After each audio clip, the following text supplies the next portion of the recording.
새벽에 좀 눈이 조금 내렸습니다. 눈이 내렸는데 혹시 눈이 많이 오면 우리 성도님들 차 타고 오실 때 미끄러우면 어쩌나 이런 걱정을 했습니다만은 그래도 눈이 조금밖에 안 왔습니다. 날씨가 쌀쌀하고 또 춥습니다만 여러분들 마음만큼은 늘 따뜻했으면 좋겠습니다. 특별히 하나님께서 함께하는 지체들 이렇게 같이 신앙생활하며 하나님 나라를 바라보며 살라라고 귀한 사람 한 사람 한 사람을 붙여주셨다라는 사실을 생각하면서 서로에게 따뜻한 말, 위로의 말, 격려의 말을 하면서 함께 하나님 나라를 바라보며 힘을 내는 우리 모두가 되었으면 좋겠습니다. 서로에게 이렇게 인사하겠습니다. 함께 해주셔서 정말 정말 고맙습니다. 예, 감사합니다. 이 시간 저는 하나님의 나라를 기다리는 자라는 제목 가지고 함께 하나님 말씀 받기를 원합니다. 내일은 성탄절입니다. 성탄절은 여러분들도 아시다시피 이 세상에 오신 예수님을 기념하고 감사하는 날입니다. 그렇다면 여러분, 예수님은 이 세상에 왜 오셨을까요? 뻔한 질문을 다시 한번 드립니다만 다시 한번 생각을 해봤으면 좋겠습니다. 예수님은 왜 오셨다냐? 라고 다시 한번 스스로에게 질문을 해보셨으면 좋겠습니다. 여러분, 예수님께서는 이 세상에 오신 이유가 고난당하고 죽으러 오셨습니다. 예수님 자체로만 봤을 때는 고난을 당하시고 죽으러 오셨기 때문에 사실 좋은 일로 오신 것이 아닙니다. 예수님 자체로만 봤을 때는 고난과 죽음을 통해서 하나님의 뜻을 이루러 오셨던 것입니다. 마태복음 20장 28절의 말씀처럼 우리 예수님께서는 섬김을 받으려고 오신 것이 아니라 도리어 섬기려 하고 자기 목숨을 많은 사람의 대속물로 주려고 그렇게 오셨습니다. 그렇다면 여러분, 예수님께서는 죽음을 통해서 도대체 무엇을 이루기 원하셨을까요? 여러분, 우리 예수님께서는 죽음을 통해서 영원한 사망에 떨어진 인간에게 영원한 생명을 주기 원해서 오셨고 그것을 원하셨습니다. 그래서 우리 예수님께서는 요한복음 12장 24절의 말씀을 통해서 내가 진실로 진실로 너희에게 이르노니 한 알의 밀이 땅에 떨어져 죽지 아니하면 한 알 그대로 있고 죽으면 많은 열매를 맺느니라 라고 말씀을 하셨습니다. 또한 요한복음 3장 16절 말씀, 여러분 잘 아시는 그 말씀을 통해서 하나님이 세상을 이처럼 사랑하사 독생자를 주셨으니 이는 저를 믿는 자마다 멸망하지 않고 영생을 얻게 하려 하십니다 라고 그렇게 말씀을 해주셨습니다. 그러므로 여러분, 성탄절을 맞이하게 된 우리는 우리에게 영생을 주러 오신 예수님, 이 예수님만을 진실하게 믿고 의지하는 우리 모두가 되어야겠습니다. 뿐만 아니라 세상 속에서 살면서 우리를 구원하러 오신 예수님, 그리고 우리를 구원하기 위해 죽으신 예수님, 또한 부활하심을 통해서 우리의 죄 문제를 해결하셨다라는 사실을 증명하신 예수님, 그 예수님을 우리의 삶 속에서 증거하며 살아가는 우리 모두가 될 수 있기를 바랍니다. 비록 예수님을 믿는 그리스도인이라는 이유 때문에 세상 사람들에게서 놀림거리가 되거나 또 예수 믿는다는 그 이유 때문에 이런저런 손해를 본다 할지라도 사람들 앞에서 구원자이신 예수님과 우리 자신의 관계, 이 특별한 관계를 자신 있게 증거하는, 자신 있게 말하는 참된 성도가 될 수 있기를 간절히 소망합니다. 여러분, 오늘 본문의 말씀을 보면은요, 상당히 곤란한 상황에서도 예수님과 자신의 관계를 분명하게 드러낸 사람이 한 명 등장하고 있습니다. 그 사람이 누군가? 바로 아리마대 사람 요셉입니다. 아리마대 사람 요셉이 오늘 본문에 등장하게 된 이 상황은 지금 예수님께서 십자가 죽음을 당하신 때였습니다. 여러분, 오늘 본문의 말씀을 살펴보면 예수님께서는 안식일 전날에 십자가에 달리셨습니다. 이 날은 오늘날로 말하면 금요일입니다. 예수님께서 금요일에 십자가에 달리시자 이때 이를 지켜보던 유대인들은 예수님을 빨리 죽게 해서 시체를 조금 빨리 치워달라고 빌라도에게 요구하였습니다. 빨리 예수님 시체를 치워주십시오라고 이렇게 요구했던 이유가 뭘까요? 여러분, 그들이 이렇게 요구했던 이유는 시체를 밤새 매달아 놓는 것이 그 땅을 더럽히는 것이다라고 그들은 생각했기 때문입니다. 신명기 21장 23절의 말씀을 보면 이렇게 기록되어 있습니다. 그 시체를 나무 위에 밤새도록 두지 말고 그날에 장사하여 네 하나님 여호와께서 네게 기업으로 주시는 땅을 더럽히지 말라. 나무에 달린 자는 하나님께 저주를 받았음이니라 라고 구약성경 신명기에서 이렇게 기록하고 있는데, 이 말씀을 따라서 이스라엘 사람들은요, 그 이후로 계속해서 전통적으로 또 관례적으로 해지기 전에 사람의 죽음의 시체를 그냥 바로 매장하는 그런 관습이 있었습니다. 여러분, 그들이 예수님을 빨리 죽게 해서 시체를 치워달라고 요구했던 또 다른 이유가 있습니다. 그것은 뭔가? 그 이유는 안식일에 시체를 나무에 매달아 놓는 것이 매우 불경한 일이다라고 그들은 생각했기 때문입니다. 여러분, 우리는 이 하루를 시작하는데 우리가 생각할 때 하루는 아침에 이제 해가 떠서 또 저녁에 해가 지면 하루가 이제 지났다라고 생각을 하지 않습니까? 그런데 유대인들에게 있어서 하루는 그렇게 정이 내려지지 않습니다. 유대인들은 저녁에 하루가 시작했다가 다음 날 저녁이 올 때까지가 바로 하루다라고 그렇게 생각을 하였습니다. 그런데 예수님이 죽으신 시간이 언제였느냐면 오후 3시입니다. 우리 시간으로. 오후 3시. 그날 이 금요일 날은 또 안식일 전날입니다. 이제 금요일 저녁부터 안식일이 시작이 되는데 오후 3시 예수님이 돌아가셨으니까 그 시간은 뭐냐? 안식일이 시작되기 얼마 남지 않은 오후 시간이었던 겁니다. 그래서 유대인들은 안식일이 시작되기 전에, 해가 지기 전에 빨리 예수님의 시신을 처리해서 자기들 나름대로는 경건하게 안식일을 지킬 목적으로 예수님의 시신을 빨리 처리해달라고 빌라도에게 요구했던 것입니다. 여러분, 이 유대인들이 예수님을 빨리 죽게 해서 시체를 치워달라고 요구했던 또 한 가지 이유가 있습니다. 그것은 뭔가? 예수님께서 십자가에 매달려 죽으실 이때가 유대인에게 있어서 가장 최대 명절인 유월절, 이 시기와 맞물려 있었기 때문입니다. 유월절 기간에 예수님의 시체를 매달아 놓는 것은 어떻습니까? 유월절이라는 이 최대 명절을 망치는 그런 분위기로 몰아가는 것이죠.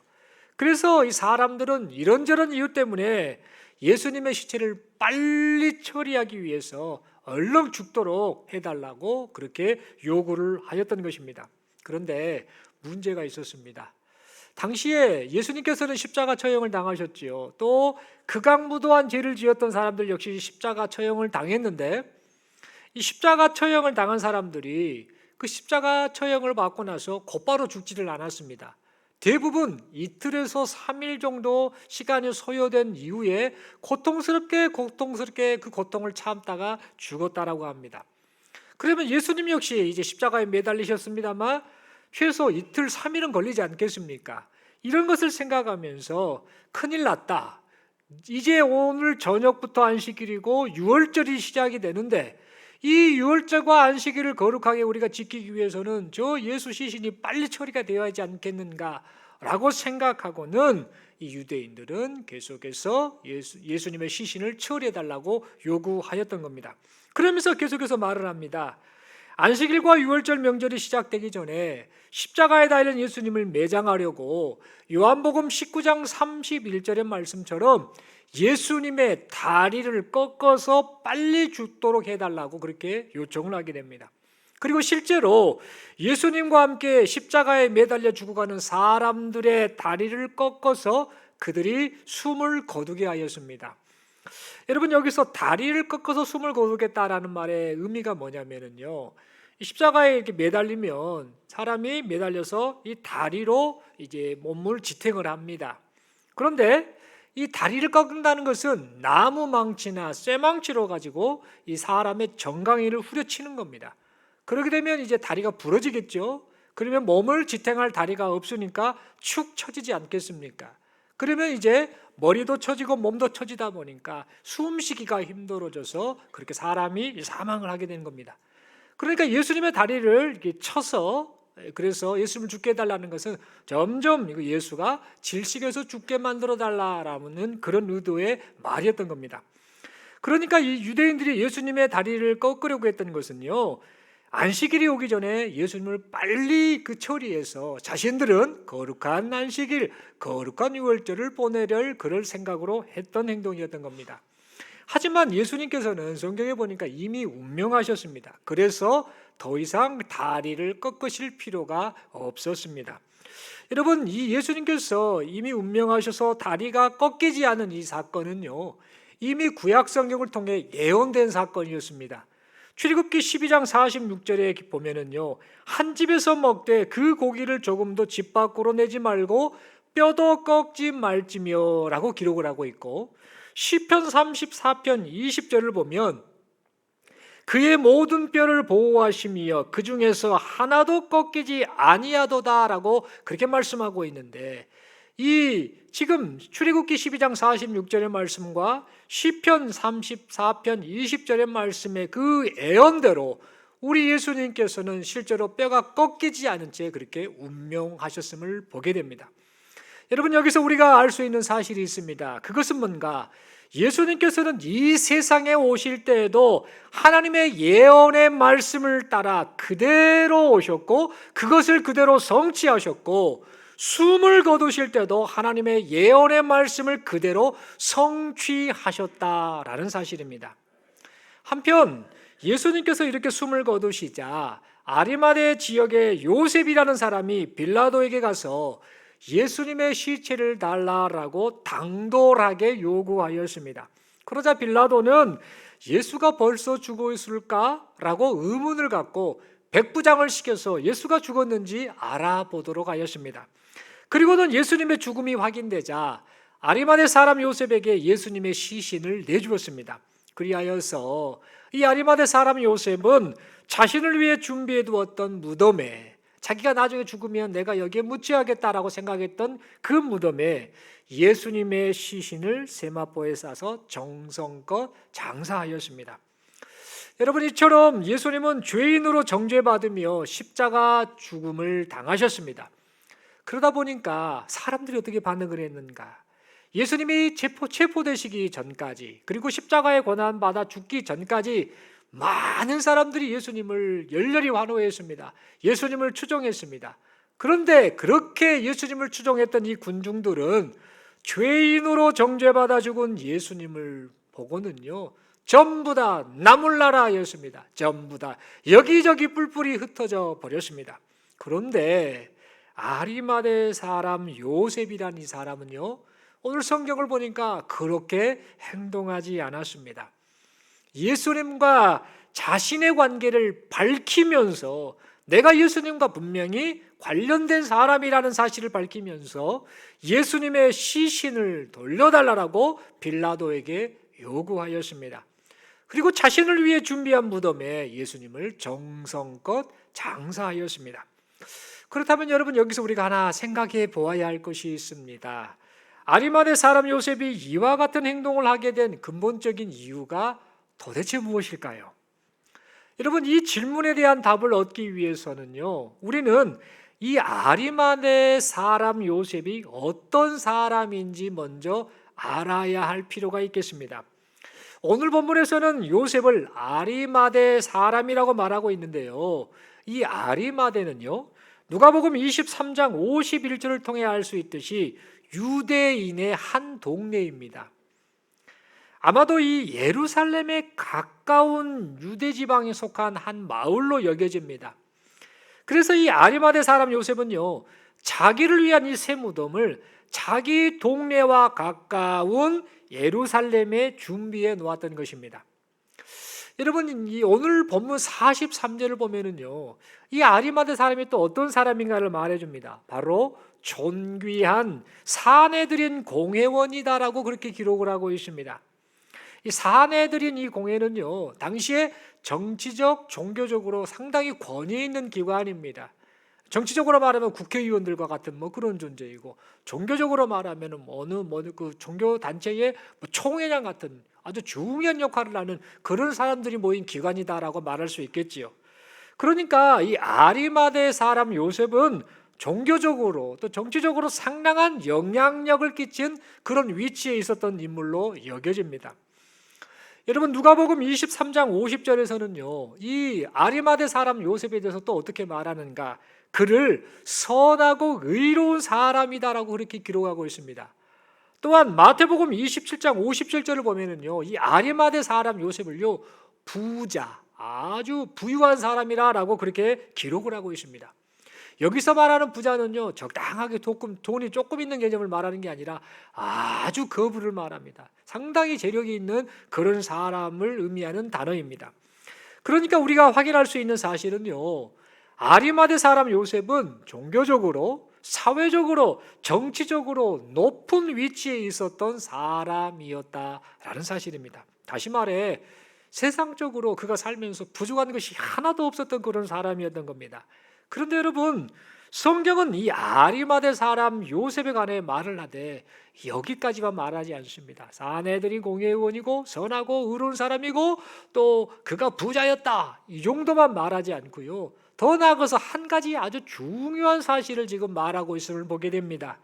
마태복음 27장 57절을 보면은요, 성경은 뭐라고 말하는가? 그가 예수님의 제자였다라고 말을 합니다. 이것은 아리마대 사람 요셉이 예수님께서 십자가에 못 박히시기 전에도 이미 예수님을 따랐던 사람이었음을 의미하는 말이지요. 그런데 요한복음 19장 38절의 말씀을 보면 아리마대 사람 요셉은요, 예수님을 따르기는 따랐습니다만 유대인들이 두려워서 공개적으로는 예수님을 따르지는 않았습니다. 즉 예수님의 제자라는 마음을 가지고 예수님을 따르기는 따랐습니다만 사람들이 보지 않는 곳에서 은밀하게 예수님을 따르는 그런 삶을 살았다라는 겁니다. 그렇다면 여러분, 이 아리마대 사람 요셉은 왜 그렇게 행동을 했을까요?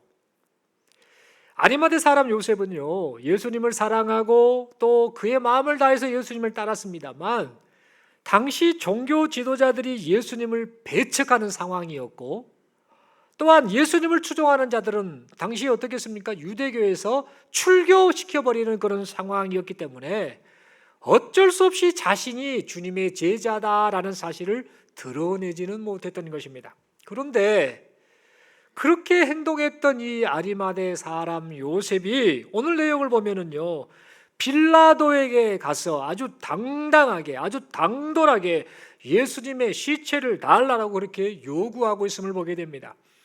그렇다면 여러분, 예수님의 제자임에도 불구하고 자신의 신분 때문에 몸을 사렸던 그 아리마대 사람 요셉이 오늘 본문의 내용처럼 빌라도에게 나아가서 예수님의 시체를 내게 주소서라고 담대하게 말을 했던, 그렇게 행동을 했던 원인이 도대체 무엇일까요?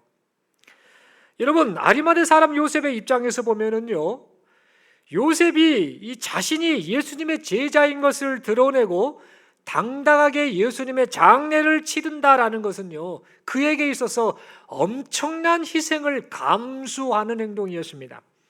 어떤 그 위험, 어떤 그 어려움을 감수하는 행동이었을까요? 대략적으로 세 가지 정도를 생각해 볼 수 있습니다. 먼저 그가 예수님의 시신을 내게 주소서라고 했던 그 행동은요, 사회적으로 겪게 될 어려움을 감내한 행동이었습니다. 말씀을 드렸던 것처럼 이 아리마대 사람 요셉은요, 사내들인 공회원입니다. 그런데 여러분, 이 사내들인 공회가 뭐 하는 것이었는가? 이들이 이것저것을 결정하는 그런 기관이었습니다만 특별히 저 예수를 죽이자라고 결의한 기관이 바로 사내들인 공회입니다. 그러니까 우리가 알 수 있는 것은요, 요셉이 예수님의 장례를 치른다라는 것은 무엇을 의미하는가? 예수님의 시신을 내게 주세요. 그분과 나는 관계가 있습니다. 내가 저분의 장례를 치르겠습니다 라고 이렇게 말을 하는 것은 뭐냐면 지금 자기가 속한 사내들인 공회, 그 결정에 반역하는 행동을 하는 것입니다.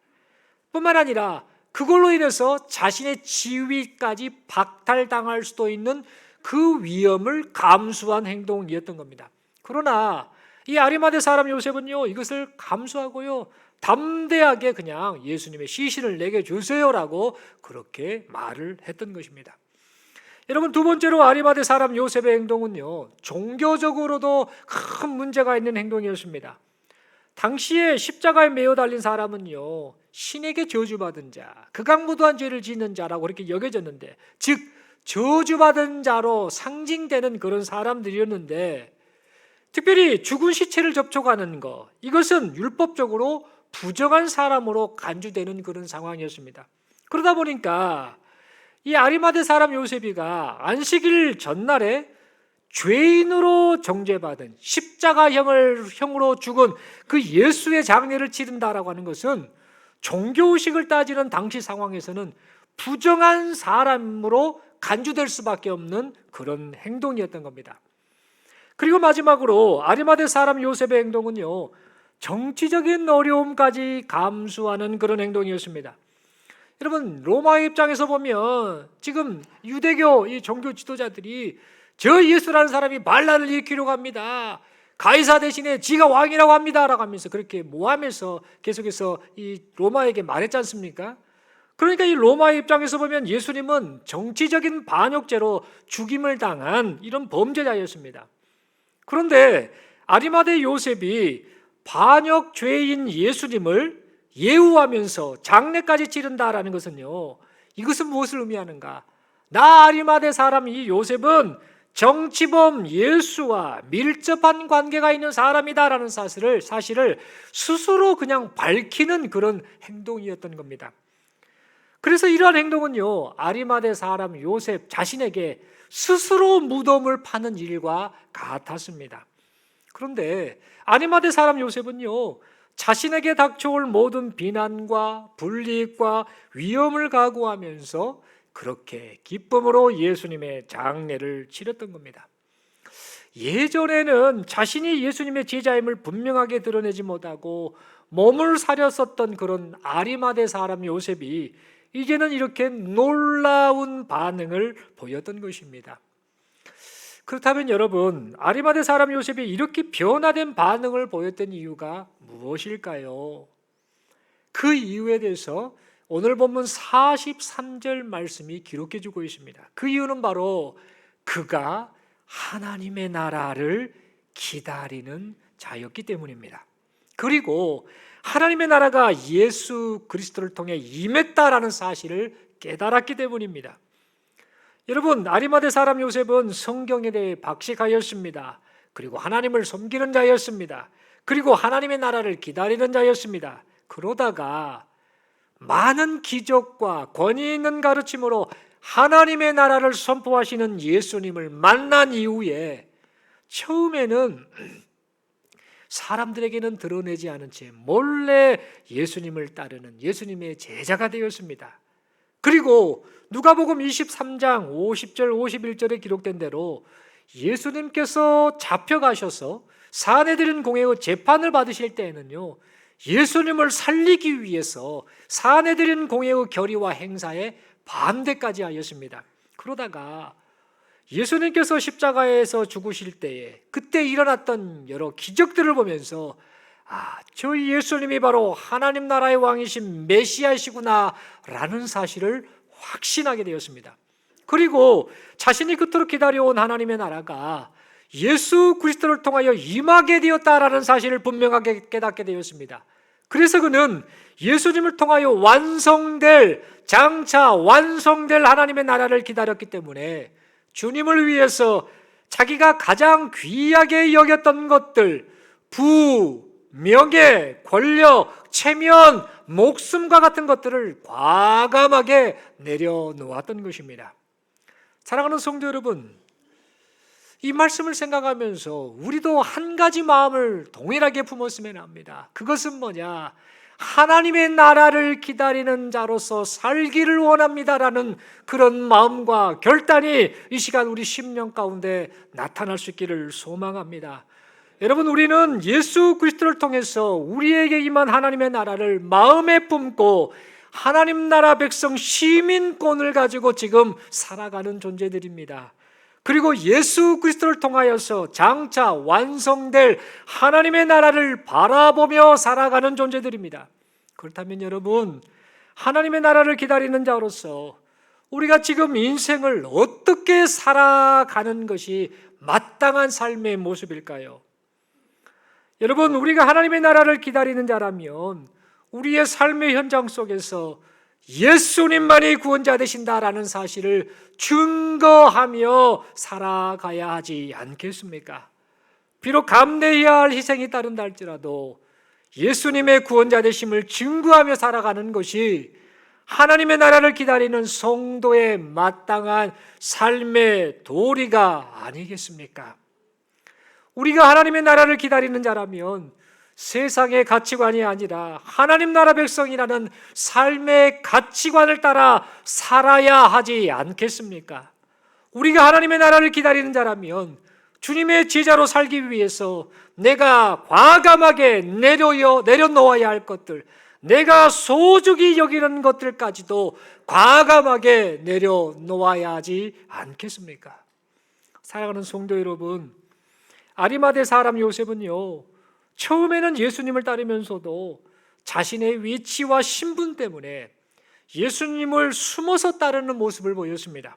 그러나 예수님께서 달리신 이 십자가를 통해 하나님의 섭리와 하나님의 사랑을 깨닫고 또한 메시아이신 예수님을 만나게 되자 그는 하나님의 나라를 기다리는 사람답게 하나님 나라의 왕이신 예수님을 사람들 앞에서 공개적으로 시인하였습니다.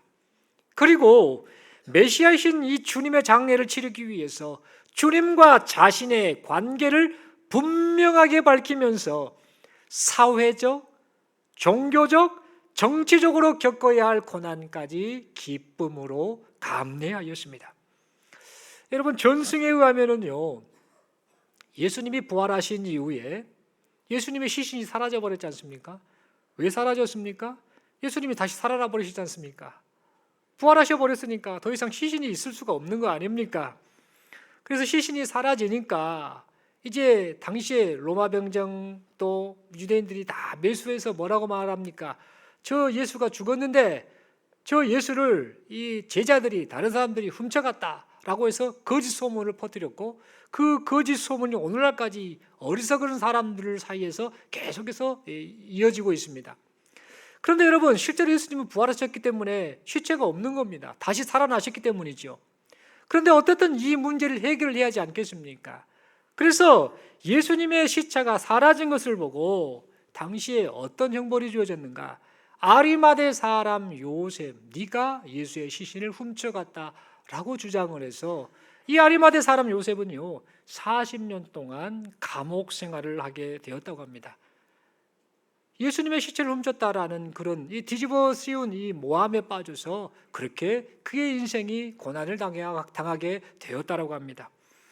여러분, 이 아리마대 사람 요셉은요 예수님을 위해 세상에서의 평안과 안위를 그렇게 과감하게 포기하였던 것입니다.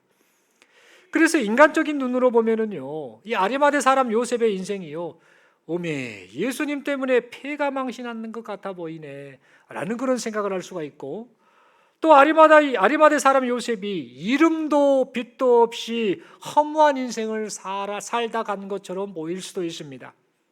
그런데 여러분, 하나님께서는 성경을 통해 아리마대 사람 요셉의 삶이 결코 헛되지 않았음을 분명하게 기록하고 계심을 우리는 보게 됩니다. 이사야서 53장 9절의 말씀을 보면 이렇게 기록합니다.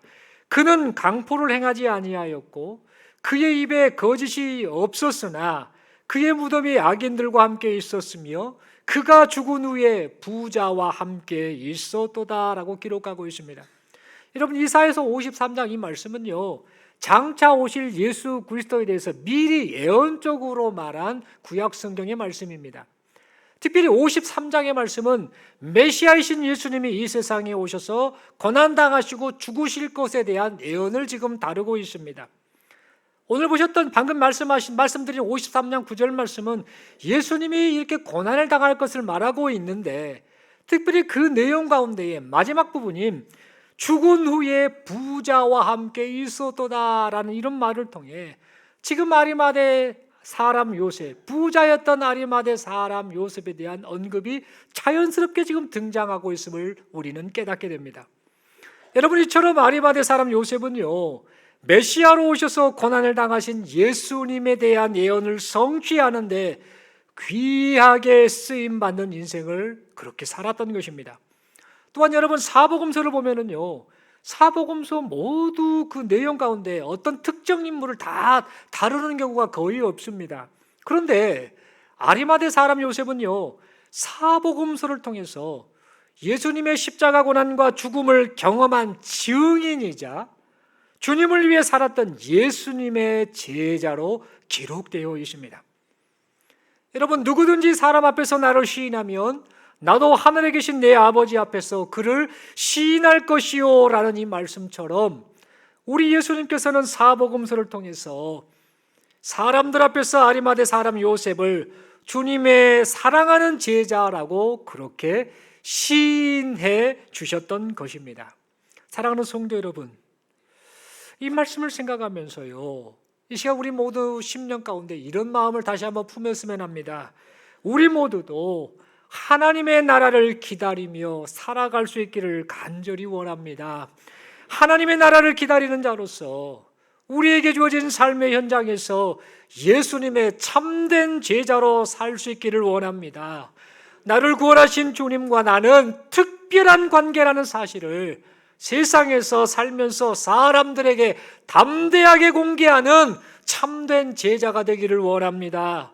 혹시 세상에서 살면서 사람들 앞에서 주님과 나와의 관계를 공개하지 못하도록 하는 부, 명예, 권력, 체면, 성공, 목숨과 같이 내가 내려놓지 못한 것들이 있다라고 한다면 이 시간 주님을 위해서 그 주님과의 관계를 생각하면서 나를 구원하신 주님을 생각하면서 과감하게 내려놓는 여기 모인 우리 모두가 될 수 있기를 간절히 소망합니다.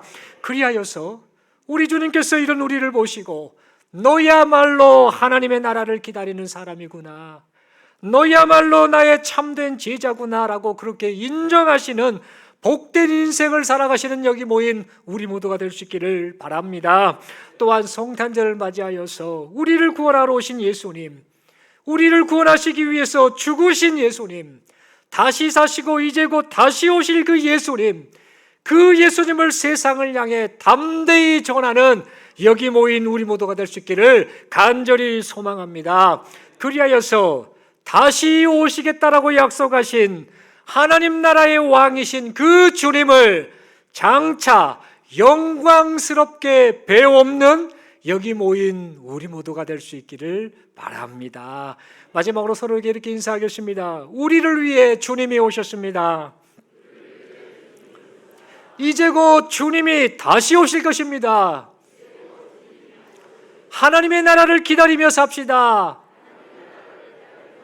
그러면서 마지막 서로에게 손을 내밀며 축복하며 인사하겠습니다. 예수님을 전하는 성탄절을 보냅시다. 아멘이십니까? 성탄절 하면 우리의 마음이 들뜰 수가 있습니다. 성탄 추리를 봐도 얼마나 기분이 좋습니까? 여러분, 새벽에 새벽 예배 나오신 분들, 또 금요기도에 오시거나 수요 예배 드리시거나 저녁에 오신 분들, 우리 그 예배당 앞에 보면은 추리해 놓은 거 보셨습니까? 얼마나 불빛이 예쁜지 모릅니다. 그거 보면서 너무나 기분이 좋습니다. 오늘 새벽에도 눈도 내리는데 그 추리가 빛나는 거 보면서 얼마나 설레는지 모릅니다. 그런데 이런 설레는 마음과 함께 꼭 우리가 잊지 말아야 할 것이 있습니다. 예수님을 바라보셔야 된다는 겁니다. 예수님이 이 땅에 죽으러 오셨습니다. 고난당하러 오셨습니다. 누구 때문에요? 여기 계신 저와 여러분을 위해서 그렇게 오신 것입니다. 그렇게 죽으신 것입니다. 그러므로 성탄절을 맞이하여서 마음이 다른 곳에 가서는 아니 됩니다. 왜 하필 예수님의 죽음에 관한 본문을 목사님이 건드렸을까라는 것을 여러분은 좀 생각해 보셨으면 합니다. 성탄절을 통해서 죽으신 예수님을 기억하시기 바랍니다.